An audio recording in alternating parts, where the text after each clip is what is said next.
솔로몬이 기름 부음을 받고 그의 아버지를 이어 왕이 되었담을 두로왕 히람이 듣고 그의 신하들을 솔로몬에게 보냈으니 이는 히람이 평생에 다윗을 사랑하였음이라. 이에 솔로몬이 히람에게 사람을 보내어 이르되 당신도 알거니와 내 아버지 다윗이 사방에 전쟁으로 말미암아 그의 하나님 여호와의 이름을 위하여 성전을 건축하지 못하고 여호와께서 그의 원수들을 그의 발바닥 밑에 두시기를 기다렸나이다.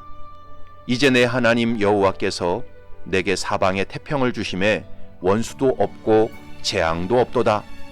여호와께서 내 아버지 다윗에게 하신 말씀에 내가 너를 이어 네 자리에 오르게 할 네 아들 그가 내 이름을 위하여 성전을 건축하리라 하신 대로 내가 내 하나님 여호와의 이름을 위하여 성전을 건축하려 하오니 당신은 명령을 내려 나를 위하여 레바논에서 백향목을 베어내게 하소서.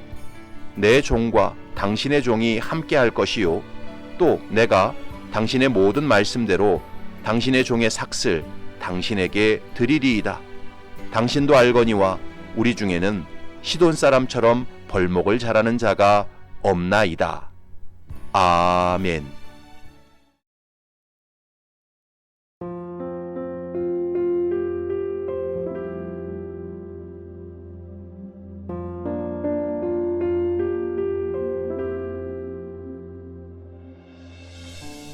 목회를 하면서 재미있는 사실을 하나 발견하게 되었습니다.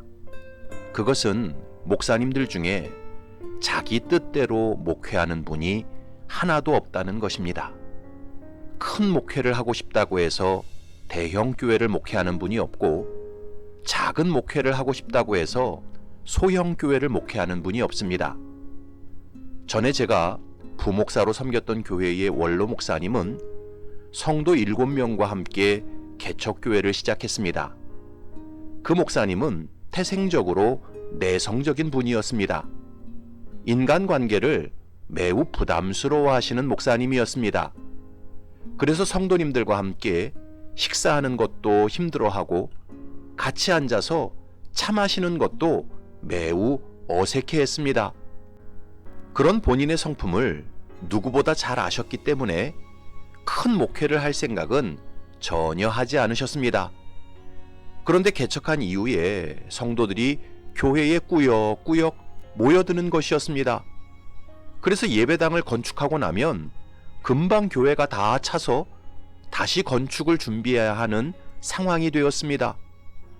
결국 그 목사님은 평생 목회하시면서 3번 예배당을 건축하셨습니다. 그리고 그 교회는 작년 성도만 4,000명이 넘게 모이는 대형 교회로 성장했습니다. 그 목사님은 은퇴 전에 입버릇처럼 이렇게 말씀하셨습니다. 나는 한 번도 대형 교회를 만들려고 노력한 적이 없었습니다. 어쩌다 보니 대형 교회가 되었습니다. 이 말은 단순히 자기를 낮추는 겸손의 표현이 아니었습니다. 정말 그 목사님은 자신의 의지와 상관없이 대형 교회를 목회하게 되었던 것입니다. 반대로 사람도 참 좋아하고 에너지도 넘치고 여러 가지 목회 계획도 많은 목사님이 있습니다. 그래서 본인이 목회하는 교회가 조금만 규모가 커져서 목사님의 목회를 잘 뒷받침해주고 좋은 성도들이 붙어서 힘있게 동역해주면 많은 일을 할 수 있을 거라 생각하는 목사님이 있습니다. 그런데 이상하게 목회하는 교회가 잘 크지 않습니다. 늘 작은 규모의 목회를 합니다. 그래서 항상 답답해하는 목사님이 있습니다. 여러분, 왜 그럴까요? 그 이유는 우리 인생길이 사람 뜻대로 되지 않고 하나님의 뜻대로 되기 때문입니다. 잠언 16장에서 말씀합니다. 사람이 마음으로 자기의 길을 계획할지라도 그의 걸음을 인도하시는 이는 여호와시니라. 예레미야 10장에서 말씀합니다. 여호와여, 내가 알거니와 사람의 길이 자신에게 있지 아니하니 걸음을 지도함이 걷는 자에게 있지 아니하니이다. 오늘 본문에 보면 솔로몬이 두로왕 히람에게 편지를 보내면서 자기 아버지 다윗은 성전 건축하기를 너무나 사모하고 원했지만 결국 할 수 없었다고 고백했습니다. 2절과 3절을 보면 이에 솔로몬이 히람에게 사람을 보내어 이르되 당신도 알거니와 내 아버지 다윗이 사방의 전쟁으로 말미암아 그의 하나님 여호와의 이름을 위하여 성전을 건축하지 못하고 여호와께서 그의 원수들을 그의 발바닥 밑에 두시기를 기다렸나이다. 다윗은 목동에 불과했던 자신을 이스라엘의 왕으로 삼아주시고 사방의 대적을 무찌르게 하시고 백향목 궁에 거하게 하신 하나님의 은혜가 너무나 송구하고 감사했습니다.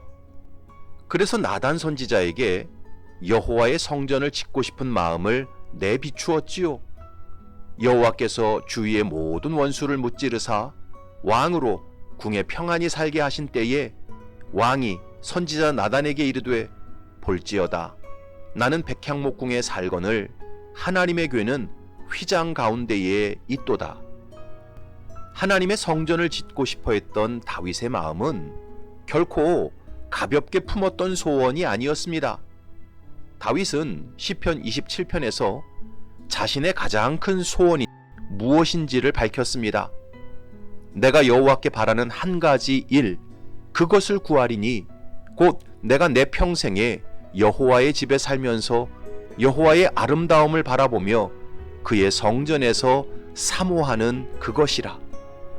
다윗의 일평생의 소원은 여호와의 성전에서 하나님의 아름다움을 바라보며 하나님과 사랑의 교제를 나누는 것이었습니다. 그래서 자기 손으로 꼭 하나님의 성전을 짓고 싶어 했습니다. 이런 다윗의 소망과 열망은 너무나 크고 깊었습니다. 하지만 하나님께서는 다윗의 그런 소원을 허락하지 않으셨습니다. 사무엘하 7장에 보면 여호와가 또 내게 이르노니 여호와가 너를 위하여 집을 짓고 네 수완이 차서 네 조상들과 함께 누울 때에 내가 네 몸에서 날 네 씨를 네 뒤에 세워 그의 나라를 견고하게 하리라. 그는 내 이름을 위하여 집을 건축할 것이요 나는 그의 나라 왕위를 영원히 견고하게 하리라. 다윗아, 너는 나의 성전을 지을 수 없단다. 너는 너의 사명을 잘 감당하고 네 조상들에게로 돌아갈 것이다. 네 몸에서 태어날 네 아들이 나의 성전을 건축할 것이고 나는 그의 왕위를 영원히 견고하게 할 것이다.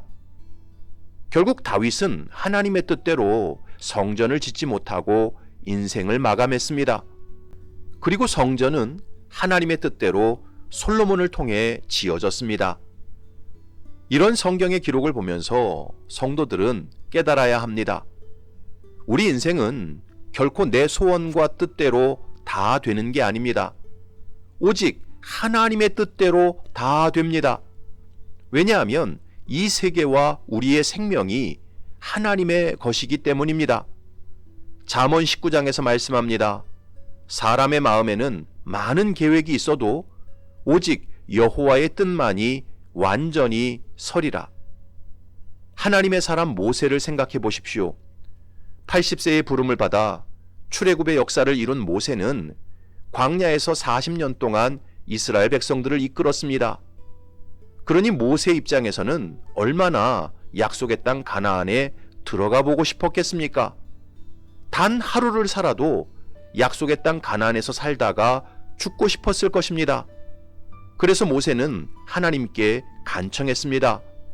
주 여호와여, 주께서 주의 크심과 주의 권능을 주의 종에게 나타내시기를 시작하셨사오니 천지간에 어떤 신이 능히 주께서 행하신 일, 곧 주의 큰 능력으로 행하신 일같이 행할 수 있으리이까? 구하옵나니 나를 건너가게 하사 요단 저쪽에 있는 아름다운 땅, 아름다운 산과 레바논을 보게 하옵소서 하되. 하지만 하나님께서는 모세가 약속의 땅에 들어가는 것을 허락하지 않으셨습니다.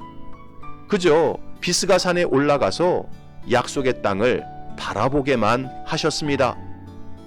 여호와께서 너희 때문에 내게 진노하사 내 말을 듣지 아니하시고 내게 이르시기를 그만해도 족하니 이 일로 다시 내게 말하지 말라. 너는 비스가 산 꼭대기에 올라가서 눈을 들어 동서남북을 바라고 내 눈으로 그 땅을 바라보라. 너는 이 요단을 건너지 못할 것임이니라. 그리고 그 하나님의 말씀대로 정말 모세는 약속의 땅 가나안에 들어가지 못한 채 멀리서 바라만 보다가 모압 땅에서 죽었습니다. 여호와께서 그에게 이르시되 이는 내가 아브라함과 이삭과 야곱에게 맹세하여 그의 후손에게 주리라 한 땅이라. 내가 네 눈으로 보게 하였거니와 너는 그리로 건너가지 못하리라 하시매, 이에 여호와의 종 모세가 여호와의 말씀대로 모압 땅에서 죽어 벳보을 맞은편 모압 땅에 있는 골짜기에 장사되었고 오늘까지 그의 묻힌 곳을 아는 자가 없느니라. 여러분, 하나님의 사람 모세도 결코 자기 뜻대로 인생을 살지 못했습니다. 오직 하나님의 뜻대로 인생을 살았습니다. 그런데 그렇게 사는 것이 가장 잘 산 인생이었습니다. 왜냐하면 하나님의 뜻만이 가장 선하고 완벽하기 때문입니다. 아프리카의 선교사였던 리빙스턴은 원래 중국에 가려고 모든 준비를 다 마쳤습니다. 그의 계획 속에는 아프리카가 없었습니다.